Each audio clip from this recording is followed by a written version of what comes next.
ಶ್ರೀ ಕ್ಷೇತ್ರ ಧರ್ಮಸ್ಥಳ ಗ್ರಾಮಾಭಿವೃದ್ಧಿ ಯೋಜನೆಯ ವಾತ್ಸಲ್ಯ ಕಾರ್ಯಕ್ರಮದಡಿ ಗದಗ ತಾಲೂಕಿನ ಮುಳುಗುಂದ ಪಟ್ಟಣದ ಲಕ್ಷ್ಮವ್ವ ಕರಿಗಾರ್ ವೃದ್ಧೆಗೆ ಮನೆ ನಿರ್ಮಿಸಿಕೊಡುವ ಕಾರ್ಯಕ್ಕೆ ಸೋಮವಾರ ಭೂಮಿ ಪೂಜೆ ನೆರವೇರಿಸಲಾಯಿತು. ಈ ವೇಳೆ ಗ್ರಾಮಾಭಿವೃದ್ಧಿ ಯೋಜನೆಯ ಶಿರಟ್ಟಿ ತಾಲೂಕು ಯೋಜನಾಧಿಕಾರಿ ಪುನೀತ್ ಕಾರ್ಯಕ್ರಮದ ಕುರಿತು ಮಾತನಾಡಿದರು. ಸಾಗಿಸಬೇಕಂತ ಹೇಳಿ ಹಲವಾರು ರೀತಿ ಸಾಮಾಜಿಕವಾಗಿ, ಆರ್ಥಿಕವಾಗಿ, ನೈತಿಕವಾಗಿ ಅವರಿಗೆ ಮಾಹಿತಿ ನೀಡ್ತಾ ಬಂದು ಆರ್ಥಿಕವಾಗಿ ಸಬಲೀಕರಣಕ್ಕಾಗಲಿಕ್ಕೆ ಬ್ಯಾಂಕಲ್ಲಿ ಸಣ್ಣದ ಖಾತೆಯನ್ನು ತೆಗೆಸಿ ಅವರು ಬ್ಯಾಂಕಿನಿಂದ ಸಾಲದ ಸೌಲಭ್ಯ ವ್ಯವಸ್ಥೆ ಮಾಡ್ತಾ ಬರ್ತಾಯಿದೆ. ಅದರೊಟ್ಟಿಗೆ ನಮ್ಮ ಜ್ಞಾನ ವಿಕಾಸ ಕಾರ್ಯಕ್ರಮ ಪ್ರತಿ ಗ್ರಾಮ ಬರ್ತಾಯಿದೆ. ಅದರೊಳಗೆ ವಿಶೇಷವಾದ ಕಾರ್ಯಕ್ರಮ ವಾತ್ಸಲ್ಯ ಕಾರ್ಯಕ್ರಮ. ಇದರಲ್ಲಿ ನಮ್ಮ ತಾಲೂಕಿನಲ್ಲಿ ಇಲ್ಲಿವರೆಗೆ ಯಾರು ಇಲ್ಲದಂತಹ ನಿರ್ಗತಿಕರು, ಆಸಕ್ತರು ಇದ್ದಂಥವರಿಗೆ ನಮ್ಮ ಯೋಜನೆಯಿಂದ ಪ್ರತಿ ವರ್ಷ ಪ್ರತಿ ತಿಂಗಳ ಅವರಿಗೆ 1,000 ರೂಪಾಯಿ ಮಾಸಾಸನವನ್ನು ಅವರ ಮನೆ ಬಾಗಿಲಿಗೆ ಒಯ್ದು ಮುಟ್ಟಿಸುವಂಥ ಕೆಲಸವನ್ನು ನಾವು ಮಾಡ್ತೀವಿ. ಈಗ ಇಲ್ಲಿ ನಮ್ಮ ಲಕ್ಷ್ಮಮ್ಮ ಕರಿಗಾರ್ ಇದ್ದಾರೆ, ಅವರು ಸಹ ಒಂದು ಬಾಡಿಗೆ ಮನೆಯಲ್ಲಿ ವಾಸ ಮಾಡ್ತಾಯಿದ್ರು. ಅವ್ರಿಗೆ ಆಲ್ರೆಡಿ ಕಳೆದ ಒಂದು 4-5 ವರ್ಷದಿಂದ ಮಾಸಾಸನವನ್ನು ಅವ್ರ ಮನೆ ಬಾಗಿಲಿಗೆ ತಂದು ಅವ್ರಿಗೆ ಮುಟ್ಟಿಸುವಂಥ ಕೆಲಸ ಮಾಡ್ತಾಯಿದ್ದೀವಿ.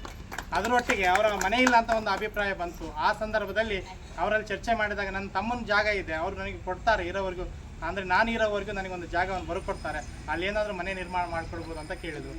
ಆ ಸಂದರ್ಭದಲ್ಲಿ ಅವರು ಕೇಳಿದಂಗೆ ಅವರ ಜಾಗವನ್ನು ಪರಿಶೀಲನೆ ಮಾಡಿದಾಗ ಅವ್ರ ತಮ್ಮರಲ್ಲಿ ಕೇಳಿದಾಗ ಆಯ್ತು ನಾವು ಬರ್ಕೊಡ್ತೀವಿ ಅಂತ ಹೇಳಿದ್ರು.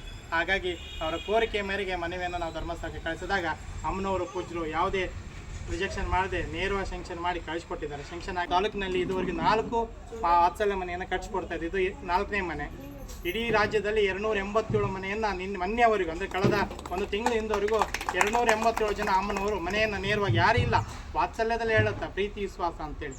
ಆ ತಾಯಿ ಮುಪ್ಪಿನ ಕಾಲದಲ್ಲಿ ನನಗೆ ಯಾರಿಲ್ಲ ಅನ್ನೋ ಕೊರಗಿನಿಂದ ಸಾಯ್ಬಾರ್ದು, ನನಗಿದ್ದಾರೆ ಮಕ್ಕಳಿದ್ದಾರೆ, ನಾನು ಖುಷಿಯಿಂದ ಏನು ಮಾಡಬೇಕು, ಖುಷಿಯಾಗಿ ಲಾಸ್ಟ್ ಕೊನೆಯ ಕಾಲವನ್ನು ಕಳಿಬೇಕಂತ ಹೇಳಿ ಇವತ್ತು ಆ ತಾಯಿಗೆ ನಾವೆಲ್ಲರೂ ಬಂದವರು ಮಕ್ಕಳಾಗಿ ಒಂದು ಸಣ್ಣ ಒಂದು ಯೋಜನೆ ಬಂದಂಥ ಮನೆಯನ್ನು ನಿರ್ಮಾಣ ಮಾಡಿ ಆ ತಾಯಿಗೆ ಪೂರ್ತಿ ಎಲ್ಲ ನಿಂತ್ಕೊಂಡಿದ್ದು ಜವಾಬ್ದಾರಿ ತಗೊಂಡು ಮನೆ ಕಟ್ಟಿಸಿ ಹಾಲು ಉಕ್ಕಿಸಿ ಆ ತಾಯಿಗೆ ಮನೆಯನ್ನು ಹಸ್ತಾಂತರ ಮಾಡೋ ಕೆಲಸವನ್ನು ನಾವು ಮಾಡ್ತಾಯಿದ್ದೀವಿ.